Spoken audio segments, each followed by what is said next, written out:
بسم الله الرحمن الرحيم الحمد لله وحده والصلاة والسلام على من لا نبي بعده وبعد.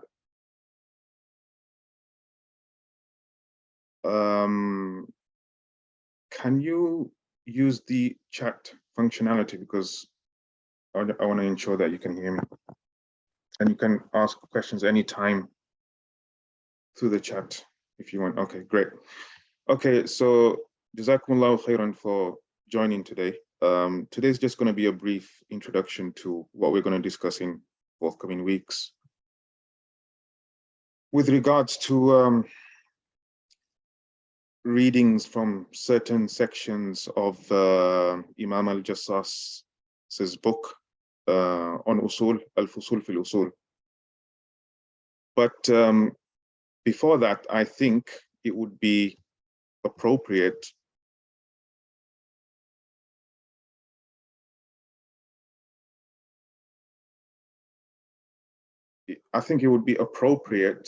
that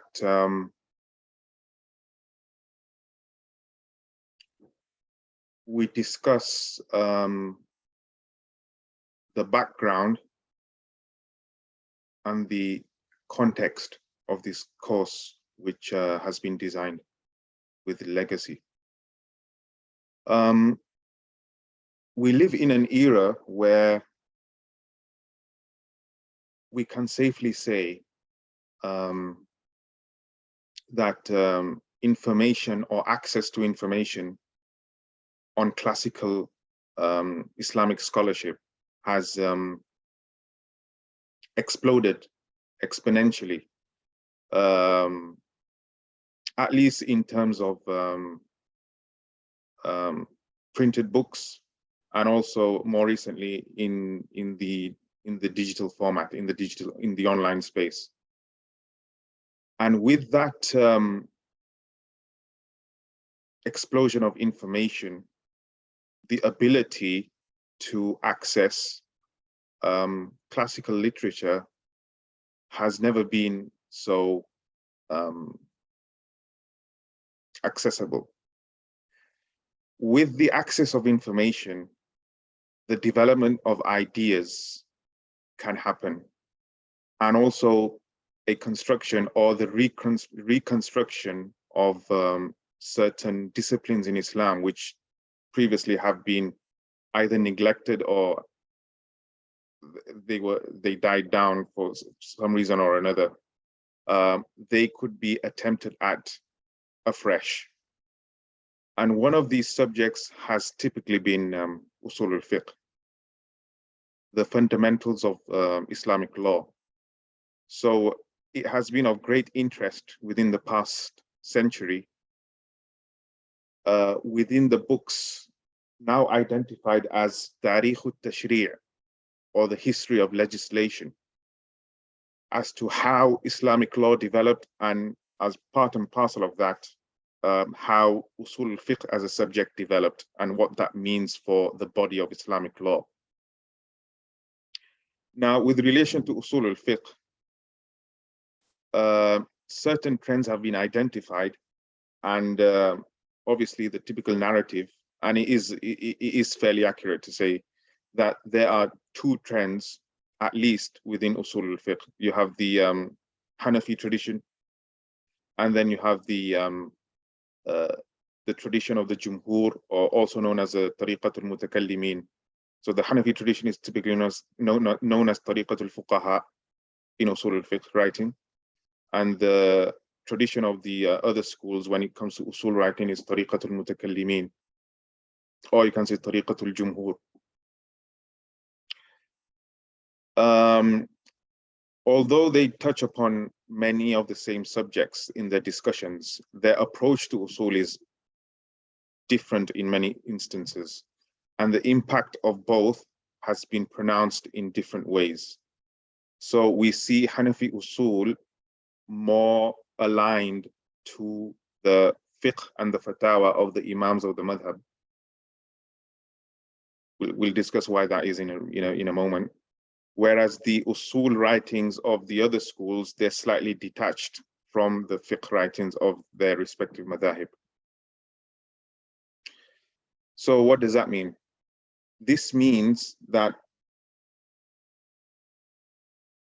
the two sets of usul, the usul of the Hanafis and the usul of the non-Hanafis, they ought to be studied as separate subjects in their own right. Why? Because their modus operandi is completely different from one another. Now, obviously, usul nowadays has been standardized, especially in the later era, especially since the 5th or 6th century. You have the standard text of usul, and then you had the commentaries, the shuruhat written upon those texts, and then the hawashi on those shuruh, and then the mukhtasarat on those longer texts. And that cycle went on for centuries. So nowadays in the Islamic curricula, in the various seminaries, in Jami'at and the Darul Ulums, you have a standard fixed curriculum. So for the Hanafis, you have the Bazdawi / Sarakhsi tradition. You have the Usul al-Bazdawi, and then obviously that was summarized in terms of al-Manar, and then you have the Shuruh of Manar, which are taught in certain universities. You have al-Manar itself taught, you have Usul al-Bazdawi taught, and then you have these standard texts which are taught. So it's become really standardized. So there's not much divergence from what the traditional usul narrative is. That is not reflective of how usul was in the earliest centuries of these madhahib. So if you look at the usul writings before al-Bazdawi, for example, for the Hanafis, it was very fluid. It was very dynamic. There was a lot of discussion on which usul best represented the understanding of the earliest imams of the Hanafi school. So as we all know, or hopefully as we all should know, the Hanafi Usul is not primarily derived from the Quran and Sunnah. It is rather primarily derived from the fatwa of Imams Abu Hanifa, Abu Yusuf, and Muhammad ibn al-Hassan, to an extent Zufar and his other students, but those are the main three, Imam Abu Hanifa, Imam Abu Yusuf, and Imam Muhammad. What their verdicts are, the Hanafi Usulis came along, the early ones, and they tried to identify patterns within their fatwa, within the fatwa of the Imams, and based on that, the Usul were developed. So if you read Al-Fusul fil Usul, which we're going to discuss, or we're going to study hopefully in coming weeks, the basis of the Usul, which Al-Jassas would come to identify, is not, he wouldn't cite a verse of the Quran primarily, or a hadith of the Prophet ﷺ. What he would do is he look at a fatwa from Muhammad ibn al-Hassan, the main compiler of the Hanafi fiqh, the earliest compiler of the Hanafi fiqh. He would look at a fatwa of multiple fatwas from Muhammad ibn al-Hassan. He would identify a trend within them, and then he would say, oh, so based on these fatwa, we can see the trend of XYZ usul. This is the usul of the Hanafis. So this is how Hanafi usul develops. Now, Abu Bakr al-Jassas, his book Al-Fusul fil Usul, is most certainly not the first usul writing, or even Hanafi usul writing within Islamic legal history. Rather, if you go right back, and the first, obviously most prominent usul work written in Islamic history was by Imam al-Shafi'i himself in his book Al-Risala. In his book Al-Risala, Imam al-Shafi'i had a particular focus. It's not a typical usul book. It's not how an usul book nowadays is set out. The particular focus of Imam al-Shafi'i's Al-Risala is to establish the hujjiyah of the akhbar or the ahadith of the Prophet sallallahu alaihi wasallam, and how they are to be utilized in the context of ijtihad. So that is his main focus. So whereas in later usul texts, you have discussions on am and khas, and then you go on to discuss Arabic language and how they impact ahkam, especially in the context of the Quran. If a particular word is used, what implication does that have? Then it goes on to discuss the dalalat of nusus, or the indications of the nusus, or the text of the scripture.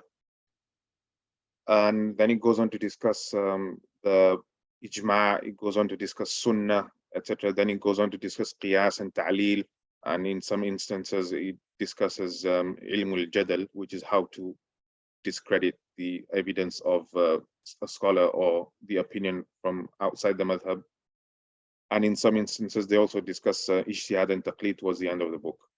So Imam al-Shafi'i's risala is not structured like that. He had a particular focus, he had a particular purpose in mind, and obviously he lived at a time where the sunnah was still being developed.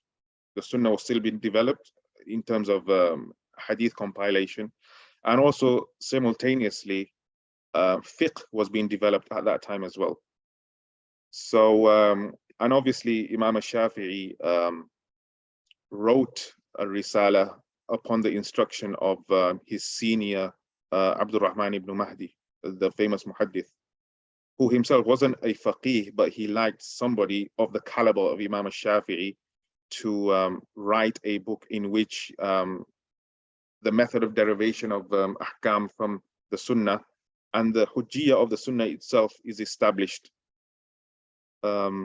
Because it was a time where the sunnah was expanding, in the sense that the chains were becoming longer. Now, if the chains become longer, there are more ahadith to play around with.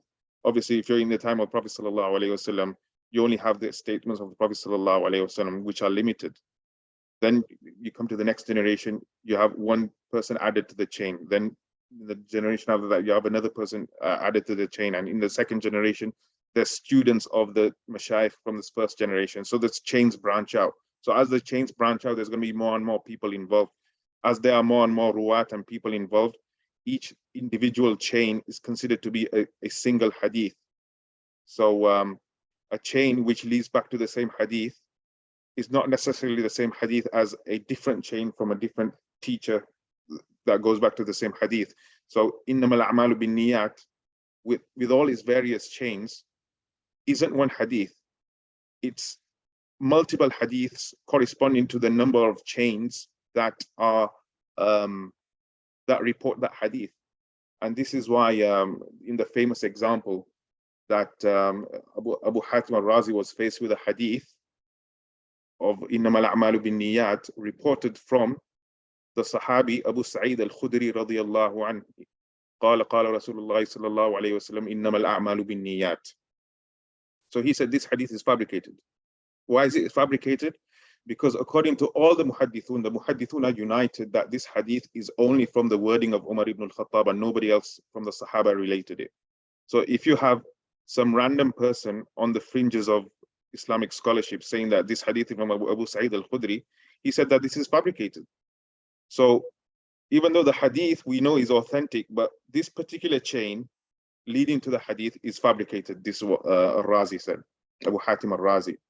So it's established from very early on within Islamic hadith history, at least, that individual chains constitute individual hadith, which are different from different chains that might lead to the same hadith.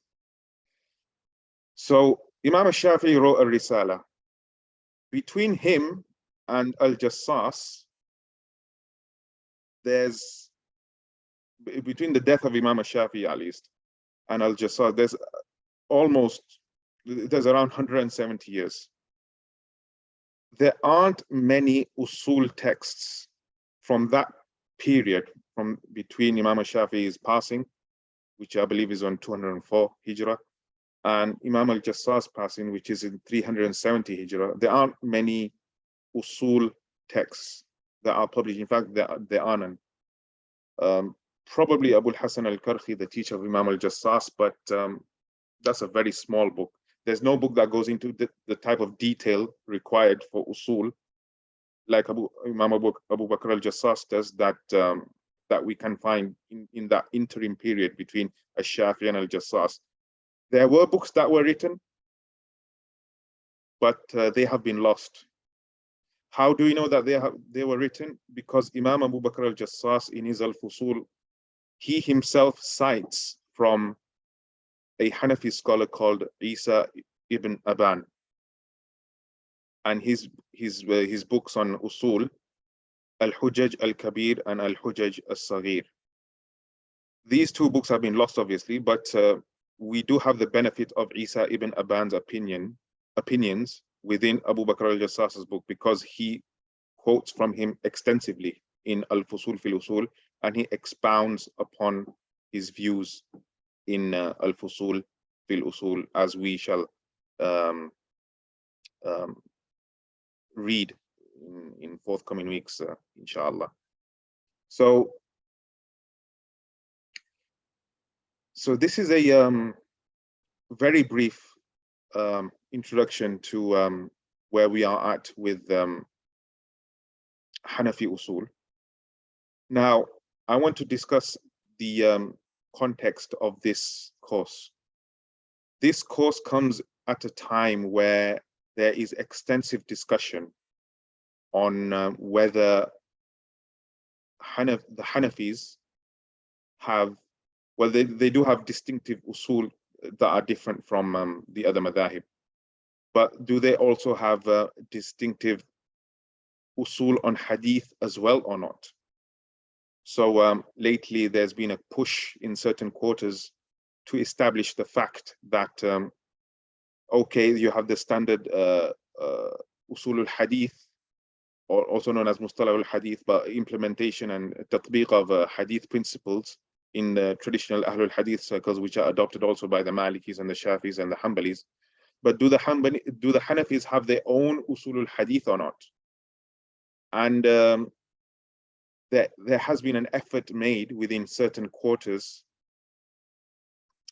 that the Hanafis do have a distinct approach to usul, and that distinct approach to usul means the Hanafis can verify and authenticate hadiths which others might consider to be weak, for example, but the Hanafis consider to be authentic, or not even authentic, but they can be used in the context of doing ihtijaj or using as evidence when it comes to the hadith of Prophet sallallahu alaihi wasallam.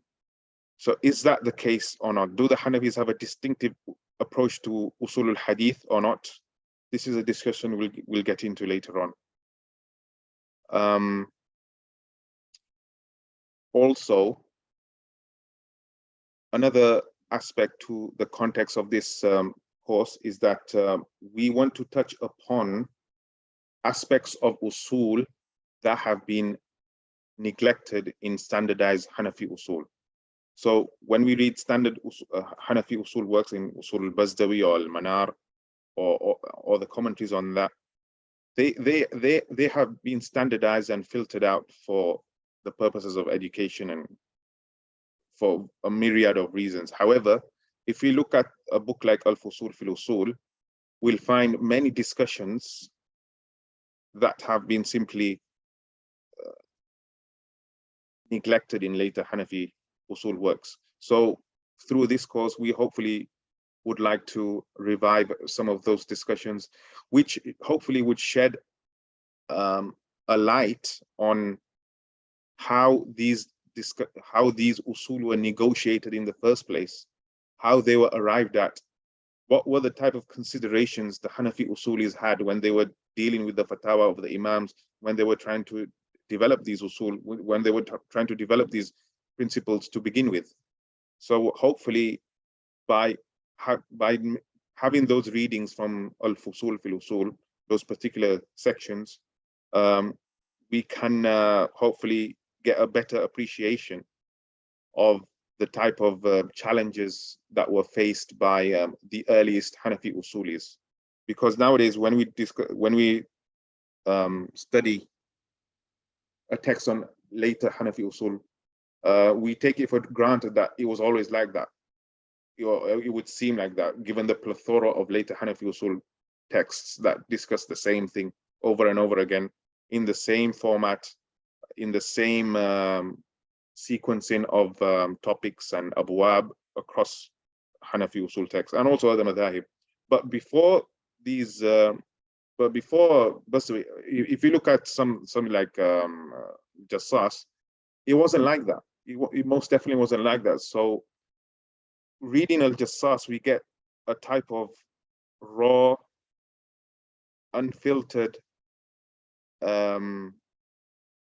experimental type of usul, which can shed a light on how usul was in the period that it was still developing. And this hopefully can provide fresh perspective on Hanafi usul in its formative era. Okay. So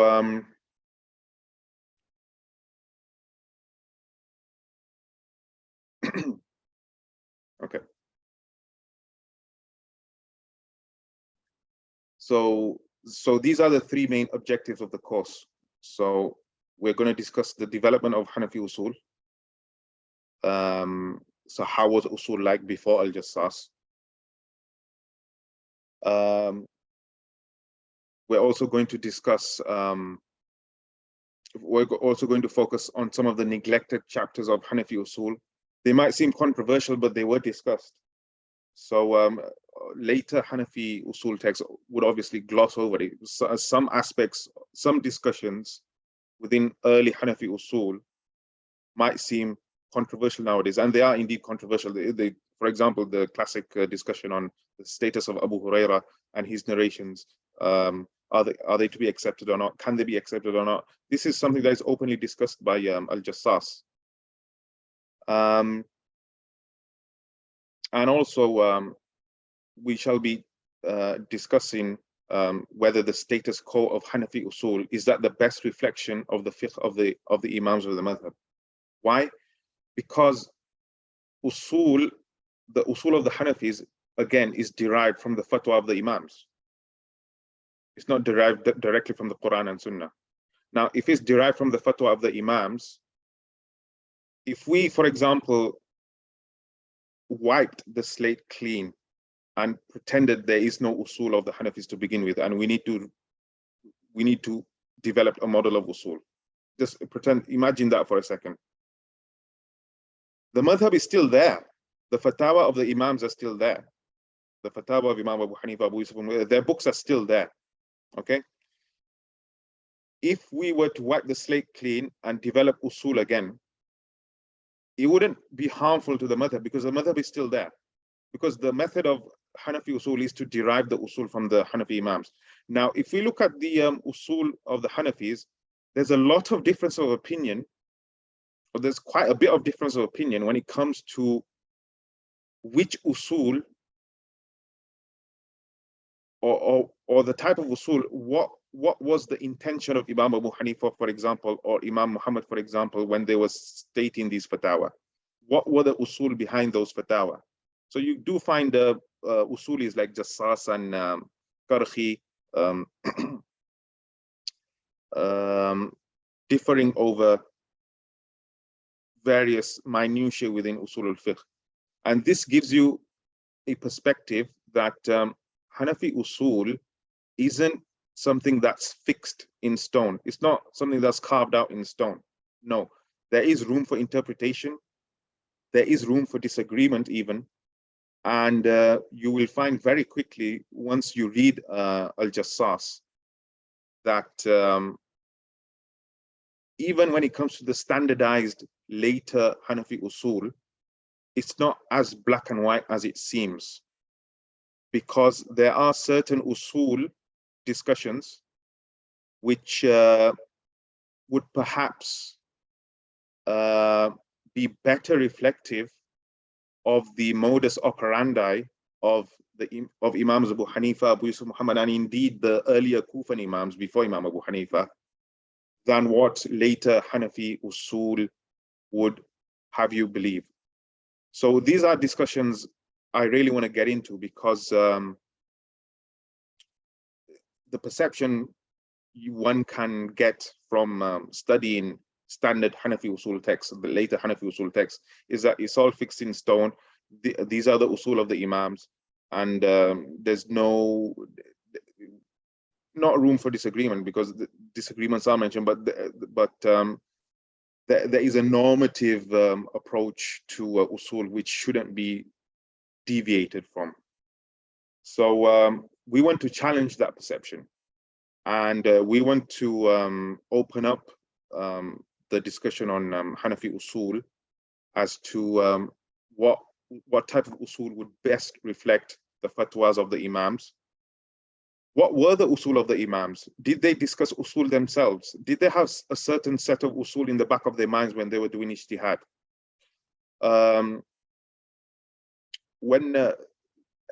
There's an interesting quote from Shah Waliullah, the famous Indian scholar. He said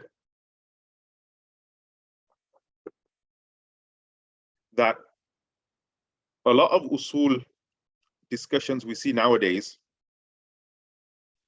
that was never really the intention of the Imams, or that wasn't really the bedrock of their derivation of legal rulings. Rather, they mostly base their legal rulings on what he describes, Shah Waliullah describes as dhawq,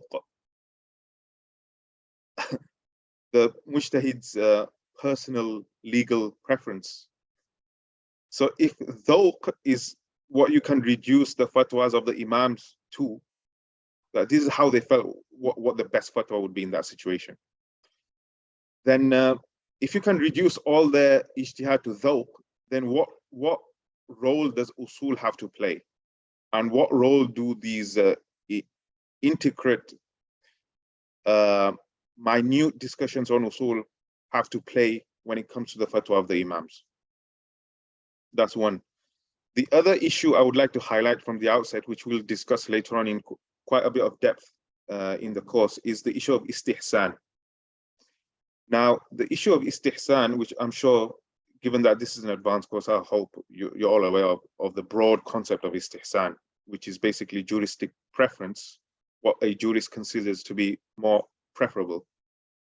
Istihsan as a term and as a concept is deployed widely within the fatwa of the Hanafi Imams, especially Imam Abu Hanifa. Broadly speaking, the concept of istihsan simply means when the default ruling doesn't work well, we go to the alternative ruling, which is istihsan. When something's not working, when you go by the default ruling of, for example,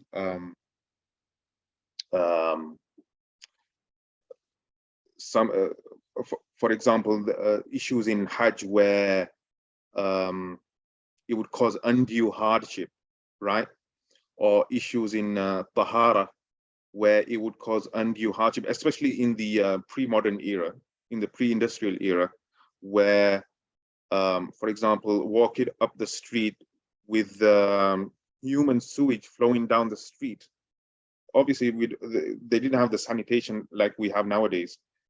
So if such flowing water touches your footwear, which back then were khufs or shoes, would that render your clothing impure, such that you would have to wash it all the time? Anytime you exit the house, you would have to wash it, and then it would become burdensome, and especially in the context of those days where you didn't have running water, you didn't have taps.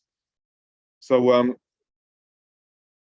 there are fatwa within the original Hanafi madhab that state that, or even the later Imams of the Hanafis, they say lid-darura, or they say istihsanan, that amount of impurity is tolerated for the purposes of salah.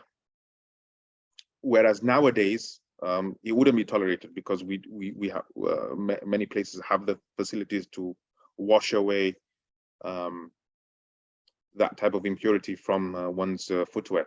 But back then it was tolerated. So istihsan was widely deployed.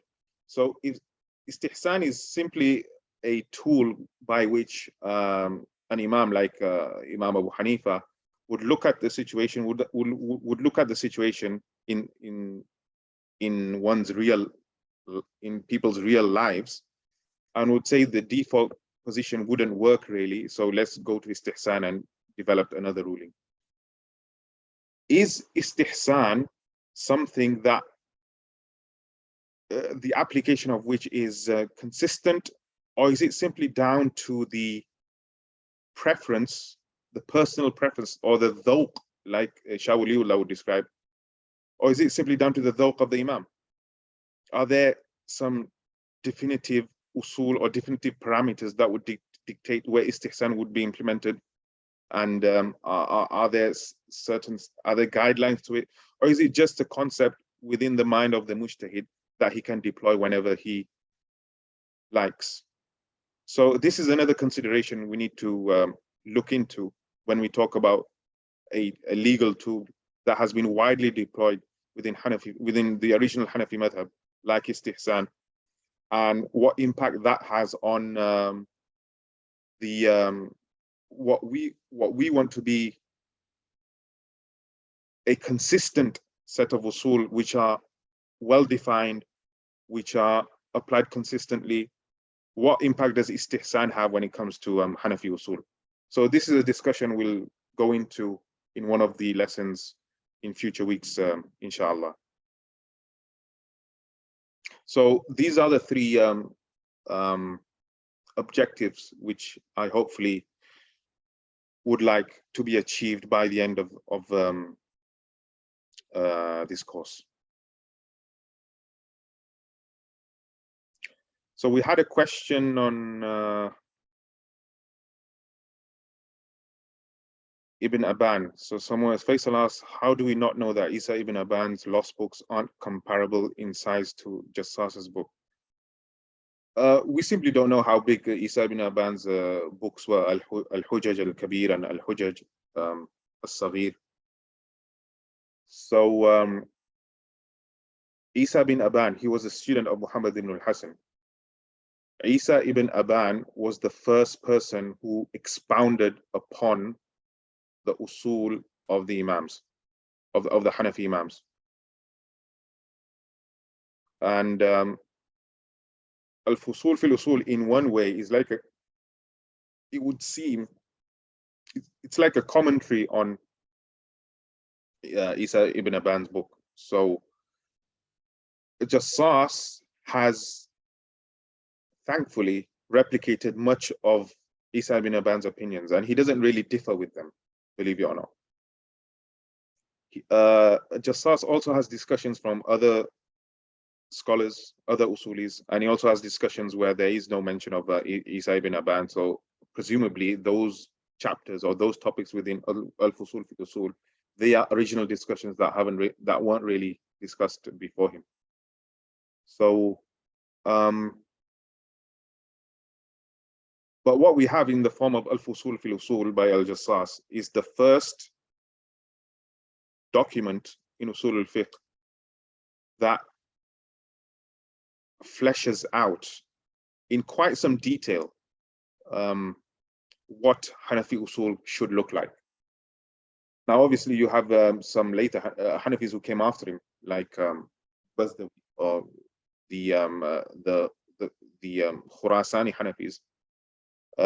They differ with him in certain usul, but when it comes to the fleshing out of usul, Al-Jassas is the first person who did so. So basically all credit goes to him really for fleshing those usul out, and thankfully this document, Al-Fusul fil Usul, has been preserved for posterity, and because it is the first document, this is why it's been selected for the purposes of this course. Right. Is there any analysis of the difference between Abu Hanifa, Abu Yusuf, and Muhammad in Usul. So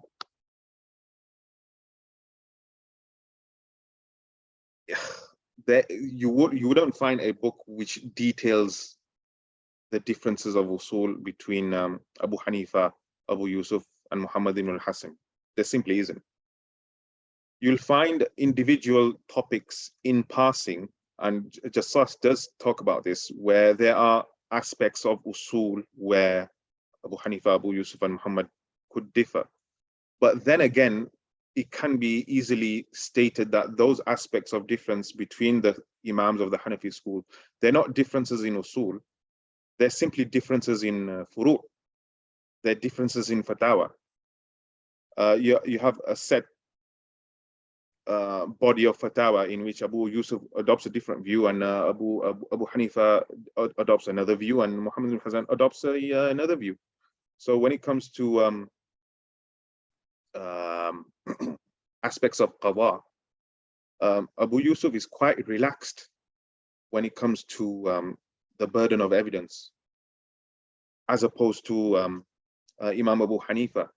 And one can say that that is because Abu Yusuf had experience, first-hand experience in qada. He was the Chief Justice after all, and Harun al-Rashid, and I believe a Khalifa before him as well. So he had the first-hand experience where he could say, okay, this isn't working, we need to become a bit more lenient when it comes to the burden of evidence. Whereas Imam Abu Hanifa, until he died, at least in 150, he went by the default ruling that you need 2 witnesses for everything, you need 2 witnesses for this, you need 2 witnesses for that. Imam Abu Yusuf would simply accept 1 witness in some instances. So so is that a difference in usul, or is that a difference in an overarching umbrella far' or mas'ala which has an impact across the chapter of qada? I would argue that this isn't a difference in usul. This is simply Abu Yusuf looking at the situation and deciding that in the particular issue of qada, there should be a more lenient approach in certain aspects when judging. Okay, so we shouldn't confuse the two. Differences between the Imams in usul versus differences between the Imams in what constitutes a principle of fiqh or a far' where the implementation of fiqh would differ between teacher and student. In this case, Imam Abu Hanifa and Imam Abu Yusuf or Imam Muhammad ibn al-Hasan. And there are many masail like this within fiqh where the Imams differ with each other. Okay. And usul in the times of Imam Abu Hanifa, Abu Yusuf, and Muhammad, it wasn't fleshed out at all. It was part and parcel of their fiqh, agreed. It was part and parcel of their fiqh, but they didn't have a concept of usul al-fiqh as a separate subject from fiqh in itself. The majority of the usuli discussions you'll find embedded within their fiqh discourse. So if you read Muhammad ibn al-Hasan's Al-Asl, yeah, or you read his Al-Hujja ala Ahl al-Madina, or you read his discourse within his Muwatta, his riwayah of Muwatta. So he has some commentary after narrating the hadith from Imam Malik. He has his own commentary, and in his discourse you'll find allusions to his usuli views and also the usuli views of Abu Yusuf, his teacher. And Imam Muhammad's teacher was Abu Yusuf after Imam Abu Hanifa passed away. Imam Muhammad, by the way, only spent 2 or 4 years with Imam Abu Hanifa when he passed away, because he was a teenager, or at best 20 or 21 when Imam Abu Hanifa died. He then studied with Abu Yusuf for quite a bit. So yeah, so usul wise, it wasn't really fleshed out. So we can't really say that Abu Hanifa differed with Abu Yusuf and Muhammad, or Abu Yusuf and Muhammad differed with Abu Hanifa in usul X, Y, and Z. in the subject of usul al-fiqh. You can perhaps say that, but on a extensive level, as a subject in usul, you can't really say that Abu Yusuf and Muhammad differed with Abu Hanifa in X, Y, Z, especially given that the usul themselves are differed over whether these are indeed the usul of Abu Hanifa, Abu Yusuf, and Muhammad. You find later Hanafi Usulis differing over what the usul are. Yeah, so in the issue of, for example, am, is it qat'i or not? It's a fundamental discussion within Hanafi Usul. Is am qat'i or dhanni? Now, obviously, the other madhab say am is dhanni, and yukhassas bi khabr al-wahid. So, whereas the Iraqi Hanafis, Iraqi Usuli Hanafis, starting from Al-Jassas, who was of the Iraqi Hanafi tradition, he said am is qat'i, and this opinion has been adopted by later Hanafi Usulis. So almost every Hanafi Usul text you'll find, you'll see them stating that al-am is qat'i. What is the impact of that? You cannot do takhsis of an am that is qat'i except through the Quran or a hadith that is mutawatir or mashhur. So if you find a khabar wahid cannot impact a text that is am, a Quranic verse, for example. Whereas the Khurasani Hanafis, the Khurasani Usulis, the early Khurasani Usulis, by that I mean the early Khurasani Usulis, because the later Usulis, whether from Khurasan or Iraq, they all ended up adopting the view that am is qat'i. The early Khurasani Hanafis said that am is not qat'i, it's dhanni. And the impact of that is you can do takhsis of an am verse in the Quran through a khabar wahid. So that is a huge implication within Hanafi Usul al-Fiqh, and that is something that wasn't settled in the early eras of the Hanafi madhab. So you can see right from the get-go the I wouldn't say problem, but the diversity in understanding as to what the usul of the imams were. What is the usul? What is the asal of Imam Abu Hanifa? Is am qat'i or dhanni? The Khurasani says it's dhanni, and they're projecting that on Imam Abu Hanifa. Whereas the Iraqi Hanafi Usuli tradition states that it's qat'i, and they project that on Imam Abu Hanifa, Abu Yusuf, and Muhammad. So, and that has implications later down the line. So how would you interpret Imam Abu Hanifa's fatwa in light of an am being qat'i, or in light of the am text being dhanni? So these are discussions that on a theoretical level, these discussions have been fleshed out. But what is the implications of that? What is the impact of this across the body of Hanafi fiqh and istinbat when it comes to, if for example, the Hanafi imams are silent on a particular issue and the later imams want to do ijtihad, so they'll do ijtihad based on the usul that have been developed. So are you going to go by the position that am is qat'i?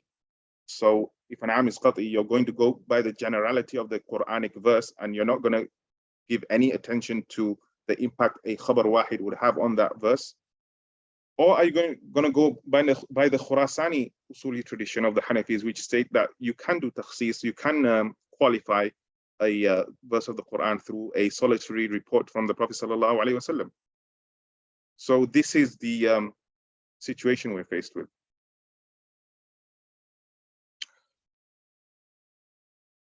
Did Isa ibn Aban meet Ash-Shafi'i? I'm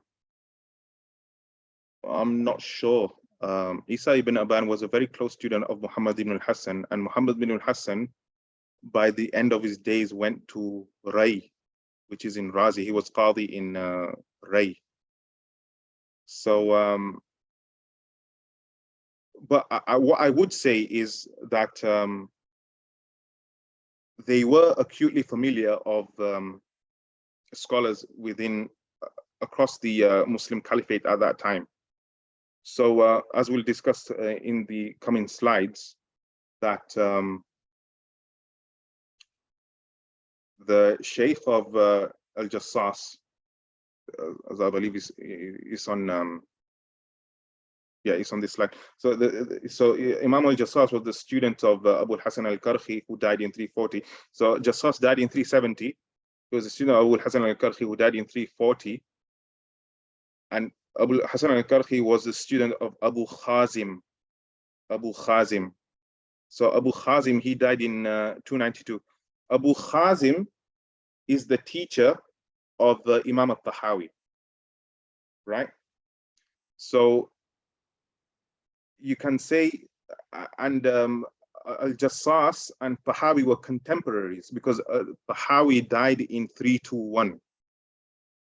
He was so let's take a step back a bit. Jassas was born in 305.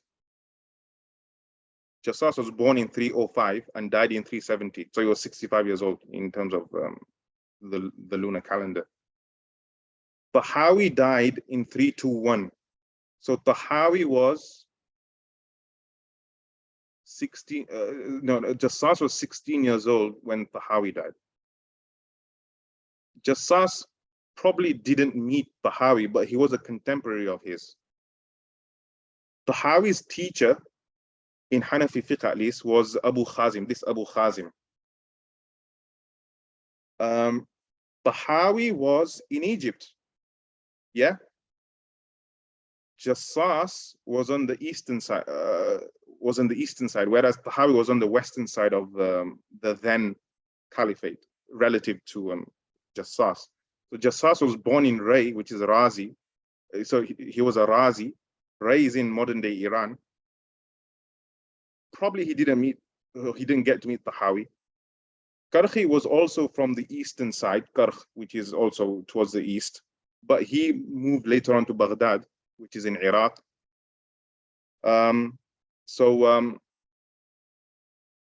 Jassas went from Ray when he was 19 years old. He went to Baghdad and he studied under Karhi. Okay.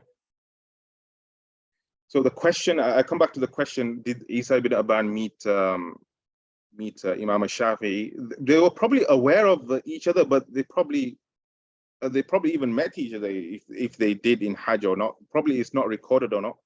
I'm not acutely familiar with whether they met or not, but they would have been aware of each other, most definitely.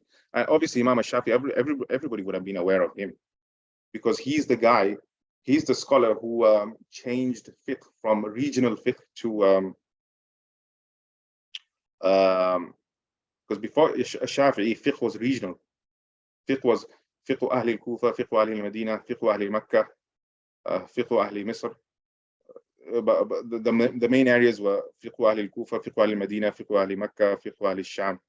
And then you also had the Misris and the Yemenis and the Basris, but the main ones were Kufa, Medina, Makkah, or Makkah, Medina was sometimes combined into Hijazi fiqh, but those are the fuqaha amsar. So back then it was amsar, city-based fiqh or regional fiqh. When Ash-Shafi'i came, Ash-Shafi'i was the person who moved away from a regional approach to fiqh. So he wasn't tied to a particular region like Imam Malik and Imam Abu Hanifa were. Abu Hanifa was Kufan, very, very heavily Kufan. Imam Malik was very heavily Medinan. Ash-Shafi'i wasn't associated with any particular region. So he had the knowledge of the Makkans. Obviously, he was born there or he was raised there. He took from Medina, obviously Imam Malik. He took from Imam Muhammad ibn al-Hasan. So he got the fiqh of Ahlul Iraq. And obviously he ended up in Egypt. So he was aware of the fiqh of Layth ibn Sa'd in Egypt. He didn't meet Layth ibn Sa'd, I believe, but he was aware of the opinions that were circulating around in Egypt at that time. So Imam al-Shafi'i was really the first scholar who wasn't a regional scholar. He wasn't a one of the fuqaha ul-amsar. He wasn't a regionally based scholar. He was a scholar who took from everyone and anyone. Okay. Right.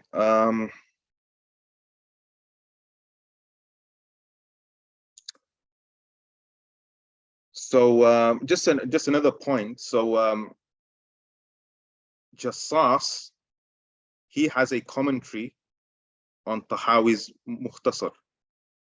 Okay, so obviously he would have been aware of Tahawi. He probably didn't visit Egypt, but Imam al-Tahawi's Mukhtasar was taken by his students to across to eastwards. So it was taken to Iraq, and there Jassas would have come across Mukhtasar al-Tahawi, and he wrote a commentary on Mukhtasar al-Tahawi. He also wrote an ikhtisar or an abridgment of Imam al-Tahawi's Ikhtilaf al-Ulama. So Mukhtasar Ikhtilaf al-Ulama by Jassas, that's published as well.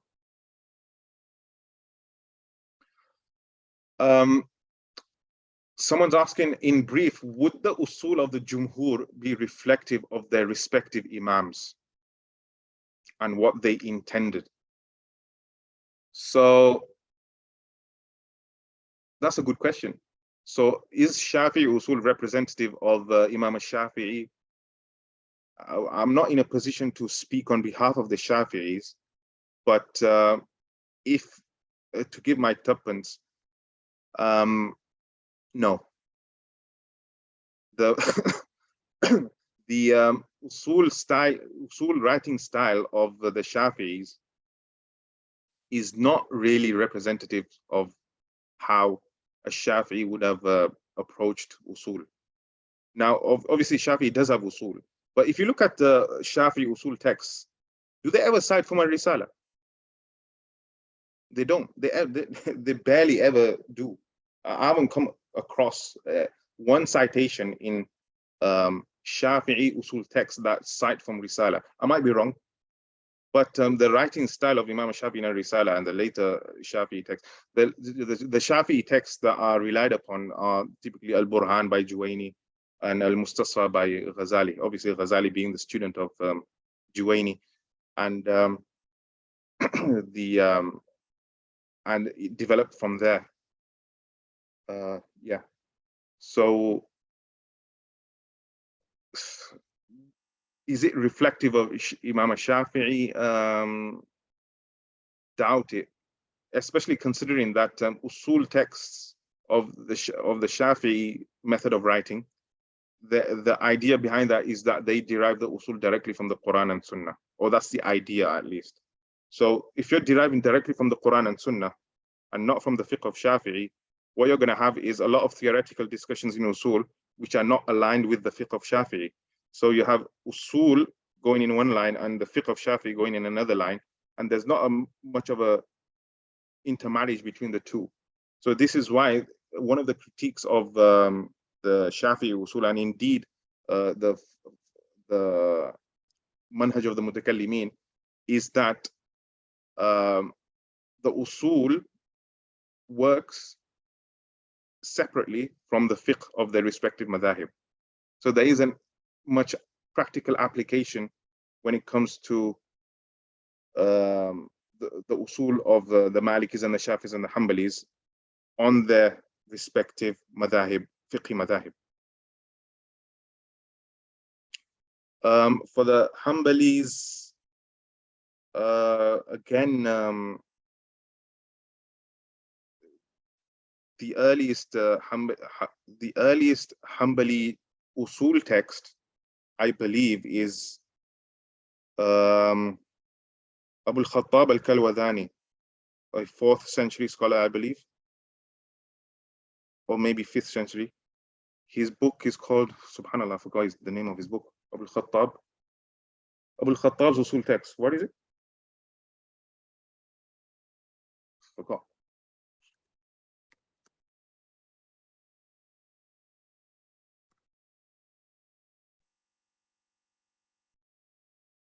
He wrote التمهيد, yeah, التمهيد في أصول الفقه.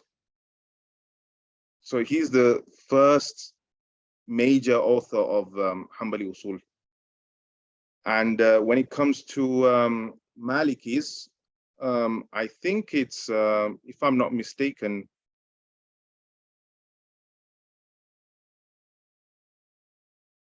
Ibn al-Qassar has quite a few usuli opinions in the Maliki school, but I'm not sure if he wrote a book dedicated. If anyone can correct me or tell me what the first Maliki usul text is. Anyway,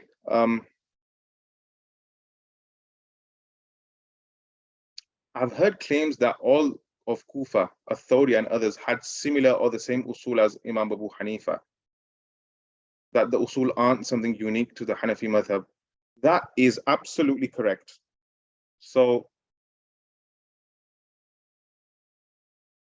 and this is something we'll discuss hopefully in a subsequent session, that the Hanafi usul isn't just the usul of Abu Hanifa. Hanafi usul, and again, it goes back to the discussion of whether the Hanafi school is something that is just exclusive to Abu Hanifa. No. Before the madhab developed as it became later on, it was simply Kufan fiqh. From the wider Kufan tradition. And part of the Kufan tradition wasn't only Imam Abu Hanifa. There was Sufyan al-Thawri. There was Ibn Abi Layla, contemporaries of Imam Abu Hanifa. And obviously before him, you had Ibrahim al-Nakhai, a contemporary of Imam Abu Hanifa, I believe. When Imam Hanifa was smaller, obviously Ibrahim al-Nakhai was there. He was aware of him, but he didn't study under him directly. So he studied under his student Hamad ibn Abi Sulaiman. So Ibrahim al-Nakhai and other various scholars within the vicinity, like Ash-Sha'bi, they were in Iraq, and obviously they took from the Sahaba. So that broad tradition of Kufan fiqh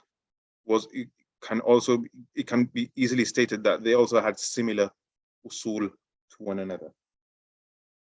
But again, the usul weren't fleshed out. It was a broad alignment in fiqh opinions. So they all had the same opinion when it came to Nabid, for example, which was severely condemned outside of Iraq. But they all arrived at the same conclusion. Or they all had the same opinion when it comes to issues like Nabid or like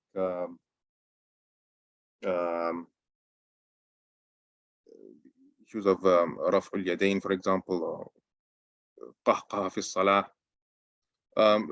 All stemming from the views of Ibrahim al-Nakhai.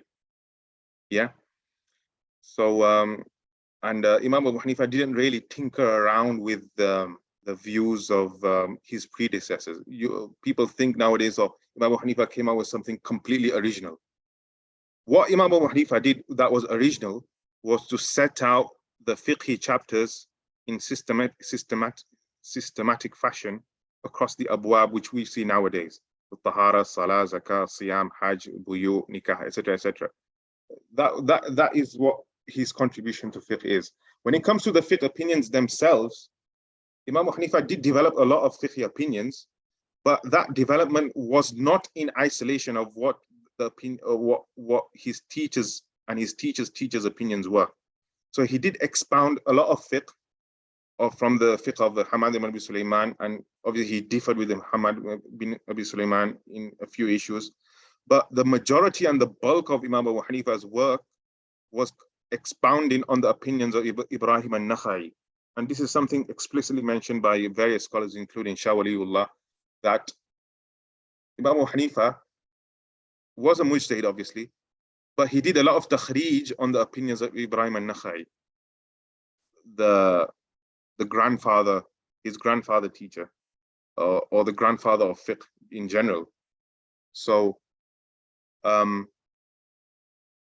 so again, to suggest that he had his own fiqh or he had his own usul to the exclusion of anybody who came before him, that is not the case. That is not the case.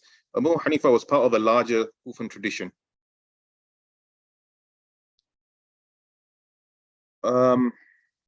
Which informed his views.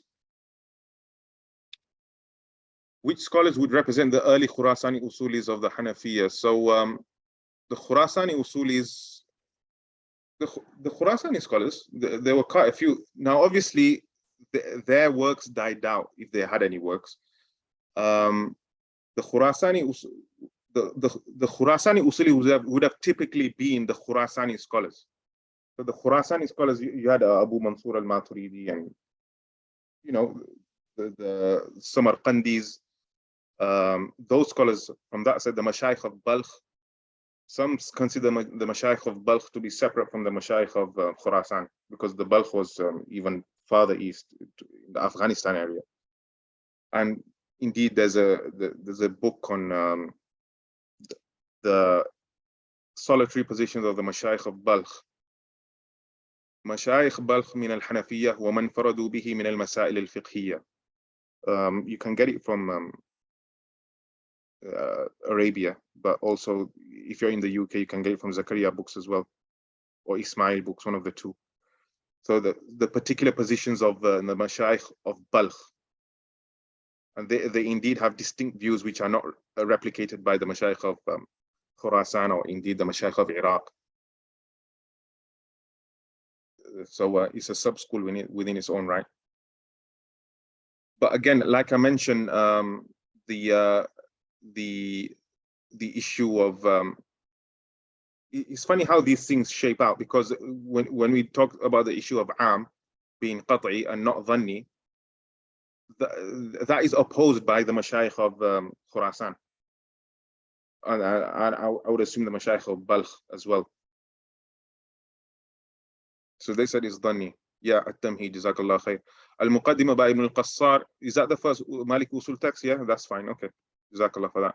Imam al-Zayla'i mentions some of these points of the Usul of Ahlul Kufa in the intro of Nasbur Raya. But it's not only that. There are many Usul which when you read a Hanafi Usul text, you'll never be able to identify. So, for example, in I'la' sunan, in the Muqaddimah of I'la' sunan by Sheikh Zafar Ahmad Usmani, he says that one of the major principles of the Hanafi fiqh is the aqwal of Ibrahim al-Nakha'i are hujjah. The aqwal, or the positions, the fiqh position of Ibrahim al-Nakha'i is hujjah. So if that is a major usul of Hanafi fiqh, it's not something that's represented in, if you study a Hanafi usul text, like Al-Manar or Usul al-Bazdawi, or even the later usul text like Ibn al-Humam, at-Tahrir, you won't find mention therein that the aqwal of Ibrahim al-Nakha'i are hujjah. Now, obviously, it's not a hujjah like the Quran and the Sunnah and Ijma' and Qiyas, but it is a secondary hujjah. It is being recognized as a secondary evidence or secondary proof for the as part and parcel of the Hanafi madhab. So that is not represented within Hanafi Usul texts. So you can see again how Hanafi Usul developed in a certain manner, which missed out on a lot of things which other scholars would declare part and parcel of Hanafi Usul. So it's very interesting to see how Usul developed. It didn't cover every single aspect of Usul, which other Hanafis would consider part and parcel of Hanafi Usul. If Sheikh Zafar Ahmad Usmani is going to say that the aqwal of Ibrahim al-Nakha'i are hujjah, so by that what he means that Imam Abu Hanifa would rely upon Ibrahim al-Nakha'i's views, and indeed he did. That is an absolutely correct view to say that one of the major usul of the Hanafi madhab, and by the Hanafi madhab we mean Imam Abu Hanifa himself, is to rely upon the positions of Ibrahim al-Nakha'i.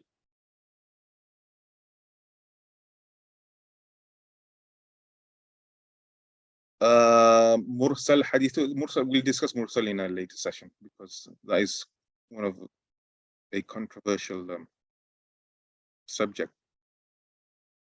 Wilaya, what do you mean by wilaya? Sorry, I didn't understand that. If you could just flesh it out in the chat. But let's finish this, because we've already gone over 1 hour. Yeah, so life and career of a Jassas. So who was he? So his name was Ahmad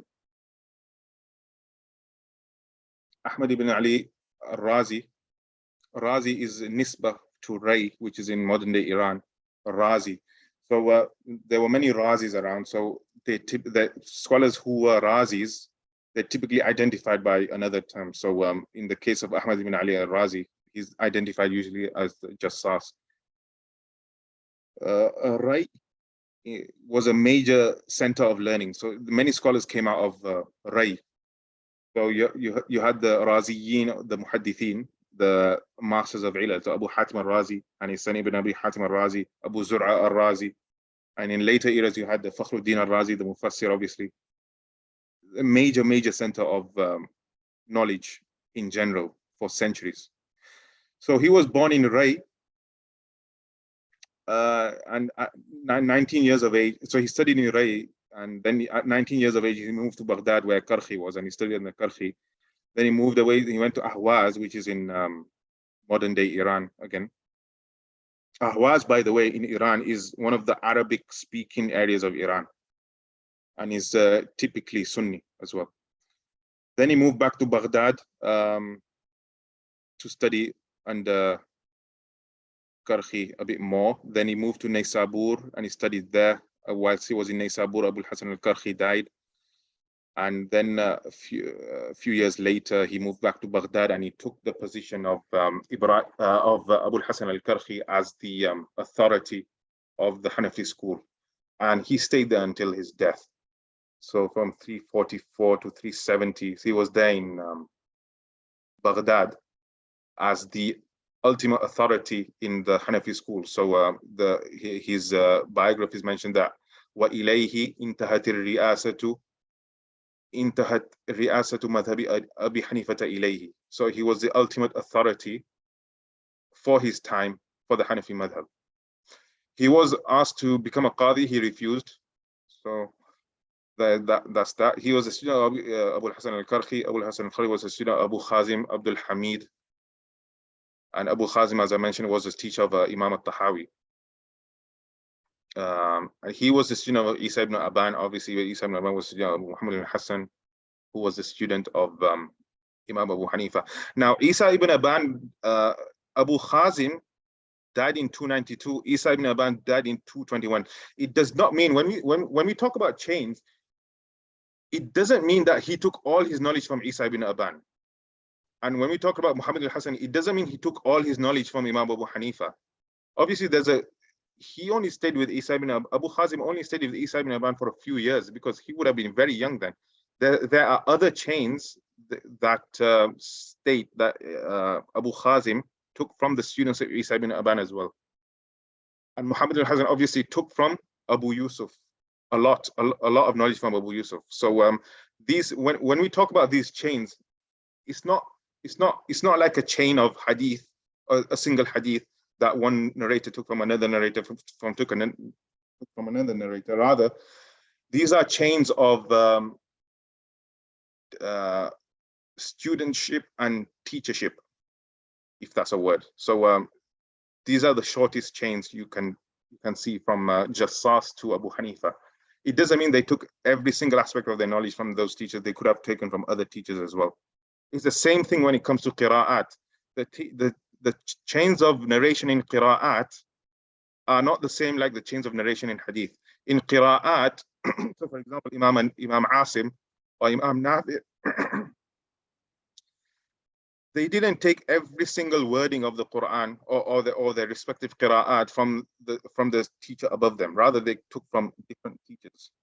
Okay, that's how it works in qira'at. Jassas was the teacher of Abu Ja'far al-Nasafi, so he was a famous Hanafi scholar. Abu Bakr al-Khwarizmi. Abu Bakr al-Khwarizmi was a famous Hanafi scholar, and coincidentally, Abu Bakr al-Khwarizmi, when Quduri died, the famous Quduri, he was buried next to Abu Bakr al-Khwarizmi. Abu Bakr al-Khwarizmi also washed the body of Jassas when he passed away, and he personally placed him in his grave, Jassas. And Hussein ibn Muhammad ibn Khalaf. The reason I single him out is because Hussein ibn Muhammad ibn Khalaf was the father of Qadi Abu Ya'la. Qadi Abu Ya'la grew up as a Hanafi, then he became a Hanbali, obviously, and he had his son Ibn Abi Ya'la. So Hussein ibn Muhammad ibn Khalaf is the father of Qadi Abu Ya'la. So he was his teacher as well. In terms of his books, again, he was a prolific author, Imam al-Jassas. So writing extensively in the manner he did was unprecedented. And thankfully, he left behind books which have survived up to today. He wrote the Sharh of Mukhtasar al-Tahawi, which is published. Mukhtasar Ikhtilaf al-Ulama is also published. In Usul al-Fiqh, he wrote Al-Fusul fil Usul, which we're going to discuss in this course. He refers to in Al-Fusul fil Usul to Abu al-Hasan al-Karhi in the past tense, meaning when he was writing the book, probably Abu al-Hasan al-Karhi had passed away. But he also makes reference to his other teachers as well. He also refers to, like I mentioned before, Al-Hujaj al-Saghir and Al-Hujaj al-Kabir and other works of Isa ibn Aban. So thankfully, Jassas has preserved for us the views of Isa ibn Aban. So even though there's a gap in Usul between Imam Hanifa and Jassas, and the first person to really talk about Usul was Isa ibn Aban, but his works are lost. Jassas has preserved for us the views of Isa ibn Aban. And he also talks about Abu Sa'id al-Bardi and others. Abu Sa'id al-Bardi was another Usuli. In Tafsir, he has Ahkam al-Quran, so he has the Tafsir of the Ahkam al-Quran. Again, one of the most extensive works on the subject. And this work is important because he preserves for us the views of scholars whose views would have been typically lost. So Imam al-Awza'i, Uthman al-Batti, Ibn Shubruma, Ibn Abi Layla, Sufyan al-Thawri, all their views are represented within Ahkam al-Quran. So again, the book Ahkam al-Quran is important not only because it reflects because of Imam al-Jassas and his views and his style of arguing for the Hanafi, in favor of the Hanafi madhab, but also because he preserves the views from other madhahib and other scholars. Also, Ahkam al-Quran is his last book. Before Ahkam al-Quran, he wrote Al-Fusul fil Usul. If you look at the scan here, this is from the beginning of Ahkam al-Quran, and he mentions that he wrote a muqaddimah, an introduction to Ahkam al-Quran, which is indeed Al-Fusul fil Usul. So Al-Fusul fil Usul is like an introduction to Ahkam al-Quran.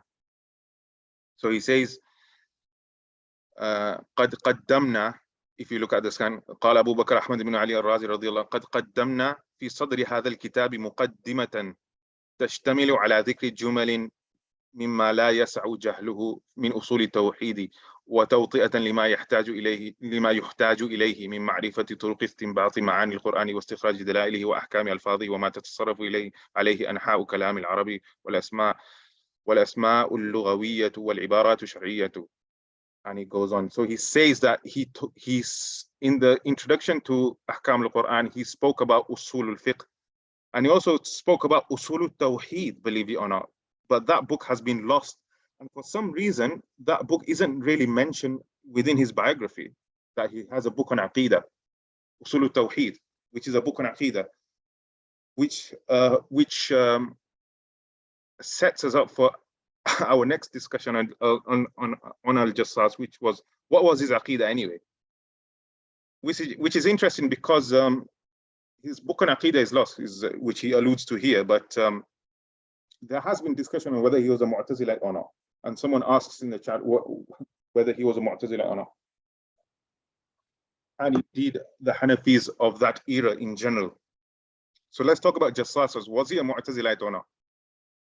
There's heated debate on this issue, but for no apparent reason, because I don't see the benefit of the debate to begin with, whether he was a Mu'tazilite or not. Can he be classed as a Mu'tazilite or not? Was he a Mu'tazilite or not? In some issues, there is an overlap with Mu'tazili creed, indeed. Can he be classified as a Mu'tazilite?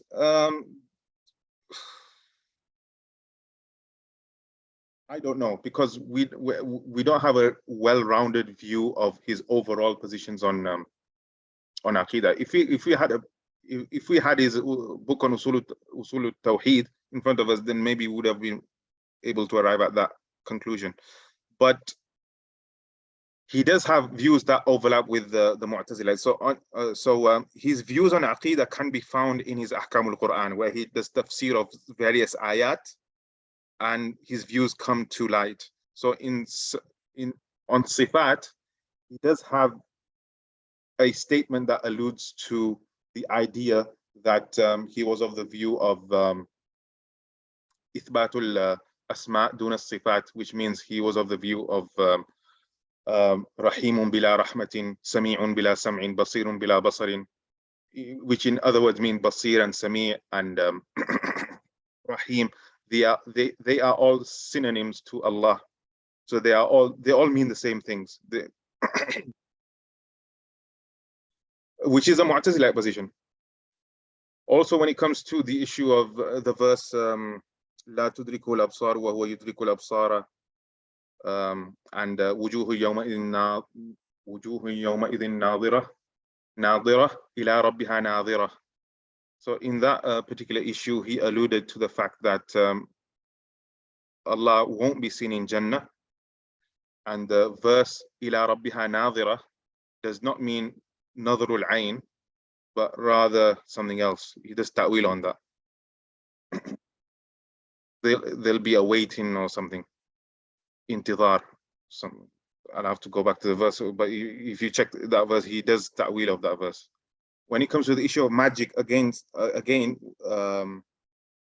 he agrees with the Mu'tazilites in the sense that magic did not affect the Prophet sallallahu alaihi wasallam, sihr, but rather he was just an allusion to something that adversely affected the Prophet sallallahu alaihi wasallam. This isn't the position of the majority of the scholars. And when it comes to the issue of the inimitability of the Quran, so i'jazul Quran, what the Ahlul Sunnah say is that the Quran is mu'jiz in and of its own right. So the human being, or the demon kind, the jinn, and the humans, the ins, al-ins wal-jinn, they cannot replicate the Quran because they are unable to do so, intrinsically unable to do so. What did the Mu'tazilite say? The Mu'tazilite said that the Quran can be replicated by the humankind and demon kind, jinn. However, Allah subhanahu wa ta'ala turned them away from being able to do so. That is the Mu'tazilite position. And that is known in Arabic, the technical term in Arabic for that is sarfa. So Allah has turned people away from being able to replicate the Quran. They are able to do so, but Allah has just turned them away. And similar to, I would give my own analogy on this, similar to how Allah has turned people away from being able to locate Ya'juj and Ma'juj. Now, obviously, it is our belief, or it is the belief of the majority of Ahlul Sunnah wal Jama'ah, that Ya'juj and Ma'juj are alive and they will come out sometime. They are somewhere on earth, but we don't know where they are. So that would be a good example of sarfa, that Allah has turned us away from them, from being able to locate where they are. So similarly, the Mu'tazilites say, with regards to Ijazul Quran, that humans and the jinn are able to replicate the Quran. However, Allah has turned them away from being able to do so. So these issues, there is some overlap with the Mu'tazilites in belief that Jassas had. And also, when it comes to the Sahaba, he was of the view that the Sahaba were udul in general. However, he does have some harsh words to say with regards to Muawiyah radiyallahu anhu, in two places in Ahkam al-Quran at least. One is under the verse وعد الله الذين آمنوا منكم وعملوا الصالحات لا يستخلفنهم في الأرض كما استخلف الذين من قبلهم. The verse of Surah An-Nur, where he talks about the Khulafa, then he excludes Muawiyah from that. And somewhere else where he talks about the Umayyads in really harsh terms. He talks about Hajjaj and Marwan, I believe. And then he talks about Muawiyah, that he was no less than them or something like that. So khair, this isn't something we really need to delve into, but overall his other positions on theology were in line with mainstream Sunni theology. Okay.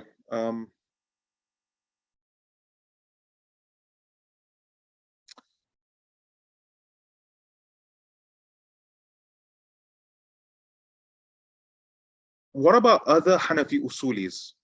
So again, there's not much documentation that we can say that they were outright Mu'tazilis like Isa ibn Aban or Abu al-Hasan al-Karhi. Indeed, scholars have stated that these scholars were Usulis.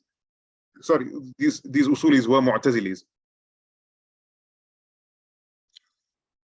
Obviously, the Mu'tazilites had a real impact on the state of scholarship, especially after the mihna of Imam Ahmad. They had seized control of the Khalifa and the Caliphate, especially in the time of Al-Wathiq and Al-Mu'tasim. He was influenced by the Khulafa, so he had the ear of the Mu'tazilites, or the Mu'tazilites had his ear. And then Wathiq came along, and then who was after Wathiq? Subhanallah, I forgot. So there were three Khulafa who were really influenced by the Mu'tazilites, and then after he was removed, the Khalifa after him, he was upon mainstream Sunni theology. So that had an impact on the scholarly body across the world, across the Muslim world, especially amongst the Hanafis, because the Hanafis had control of the institutions then, the Qadi al-Qudah, and obviously having control of the institutions has an impact on the scholarly body. So the Hanafis were really influenced by the Mu'tazilites, especially within the 3rd century of Islam into the 4th century of Islam. So those 2 centuries, you'll have a lot of scholars, well-intentioned scholars, who were either outright Mu'tazilites or had been influenced by Mu'tazili beliefs.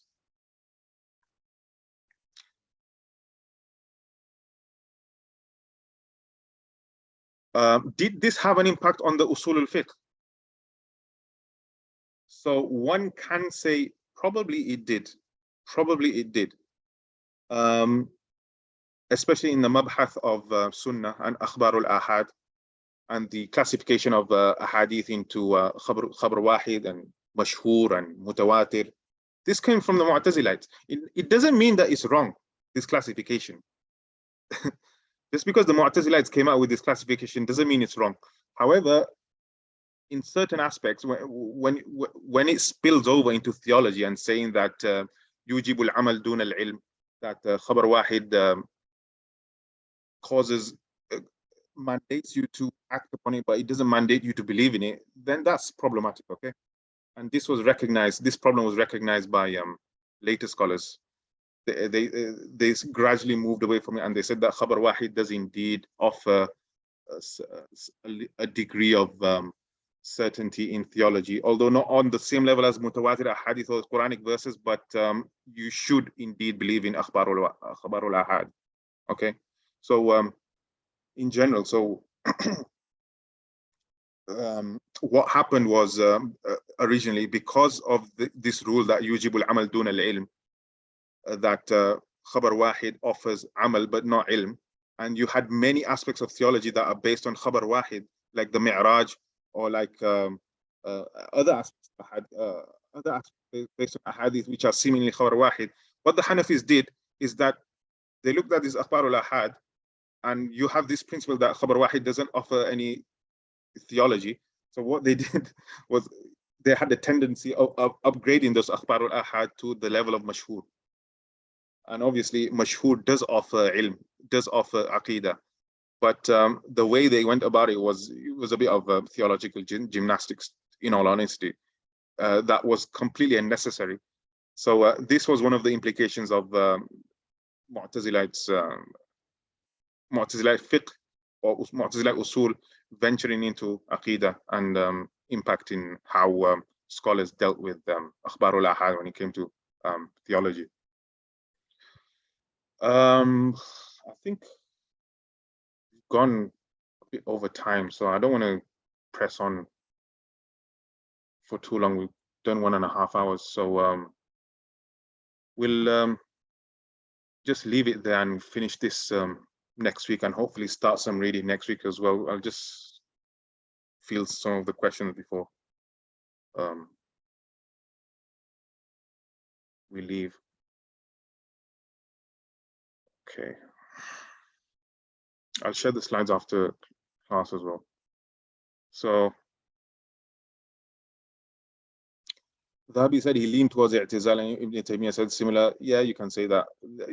There's definitely overlap with Mu'tazilite views for Jassas. To declare him an outright Mu'tazilite requires waqfa. Okay. Yes, intizar yuju ila rabbiha nadhira. Yeah. So he said they're waiting for the Lord instead of they're looking towards the Lord. Ma'moon. Yeah, Ma'moon, Jazakallah. So he was Mu'tasim, Wathiq, and Ma'moon.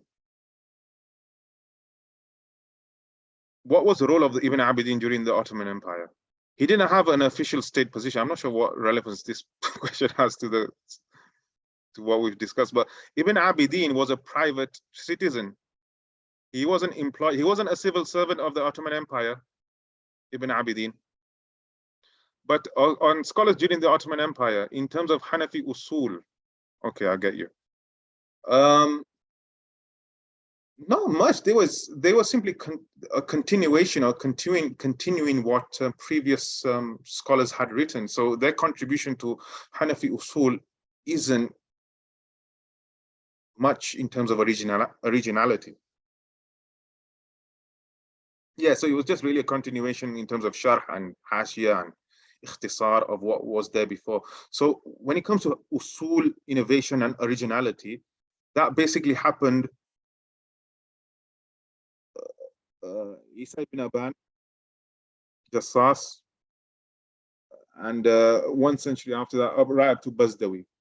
After that, usul originality, original usul writing basically stopped, except for when Ibn Sa'ati in his book Badi'un Nizam, also known as Jami'ul Fusulain, and later after him Ibn al-Humam in his At-Tahrir, they combined the methods of Tariqatul Fuqaha, which is the Hanafi method, and the Tariqatul Mutakallimin, which is the Jumhur's method of usul writing.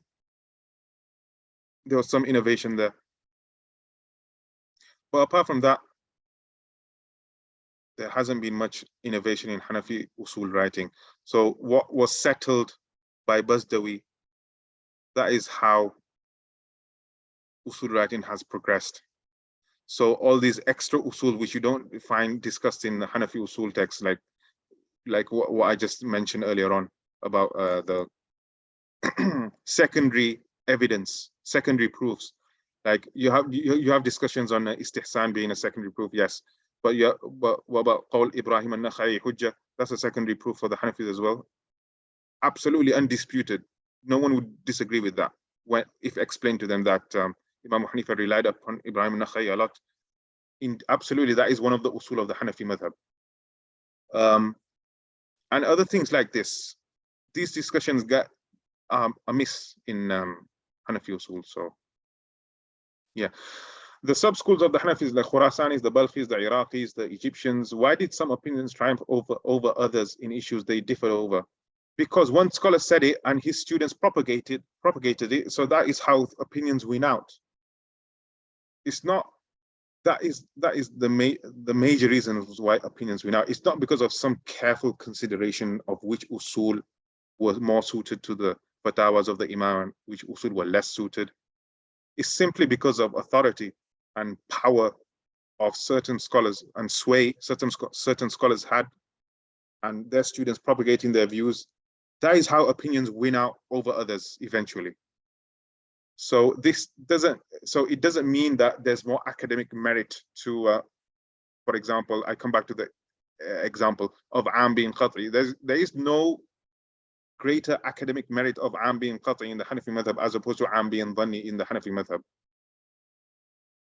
They can both stand next to each other in equality, and they can both barge shoulders with each other. Indeed, in the other madhahib, Am is Dhanni. So yeah, we need to take that into consideration, that just because an opinion survived does not mean that it's the right opinion.